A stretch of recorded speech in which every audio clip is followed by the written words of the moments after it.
அதாவது பெல்லில் நீங்கள் இன்வெஸ்ட் பண்ணியிருந்தீங்கன்னா 19/11/2025 அன்னைக்கு அதனோட ஷேர் ப்ரைஸ் வந்து 423.20 இருந்திருக்கு. அதே வந்து 25/11/2024 அன்னைக்கு 292 ரூபா 35 காசாக இருந்திருக்கு. அப்போ வந்து இப்போ ஷேர் வேல்யூ வந்து இன்க்ரீஸ் ஆகிருக்கு. எவ்வளோ இன்க்ரீஸ் ஆகிருக்கு? 130.85 ருபீஸ் வந்து இன்க்ரீஸ் ஆகிருக்கு பர் ஷேருக்கு. அதாவது நீங்கள் ஒரு ஷேர் வாங்கியிருக்கீங்கன்னா, ஒரு ஷேர் 10 ரூபாய்க்கு வாங்கியிருக்கீங்கன்னா அதனோட விலை இன்னைக்கு வந்து 140 ரூபா 85 காசாக மாறி இருக்கும். இதுதான் பெல்லோட ஸ்டாட்டிஸ்டிக்ஸ். இதை வந்து நான் உங்களுக்கு எக்ஸாம்பிளோட சொல்கிறேன். If we invested, அதாவது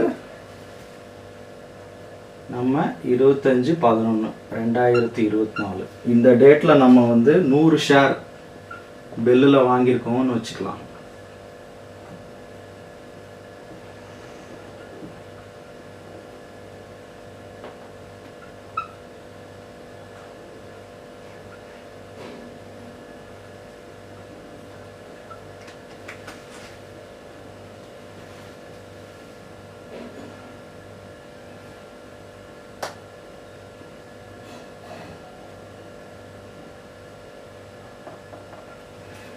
இப்போ பார்த்தீங்கன்னா 100 ஷேர் பெல்லில் நம்ம வந்து 292 இந்த ப்ரைஸுக்கு நம்ம 100 ஷேர் வாங்கியிருக்கோம் அப்படின்னா 29,235 ரூபா வந்து நம்ம இன்வெஸ்ட் பண்ணியிருக்கோம்.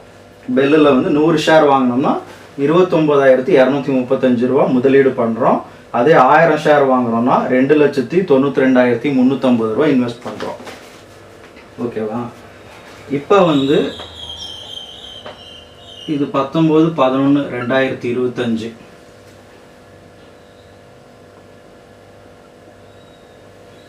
இந்த வேல்யூ வந்து நல்லா பார்த்துக்கோங்க. பெல் வந்து நம்ம இன்வெஸ்ட் பண்ணுற டேட் வந்து 25/11/2024. அப்போ அதோட ப்ரைஸ் வந்து 292.35 இதுவாக இருந்தது. 19/11/2025க்கு வந்து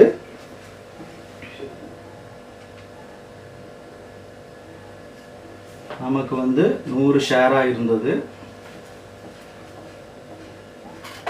நம்ம முதலீடு பண்ண அமௌண்ட்டு 29,235 +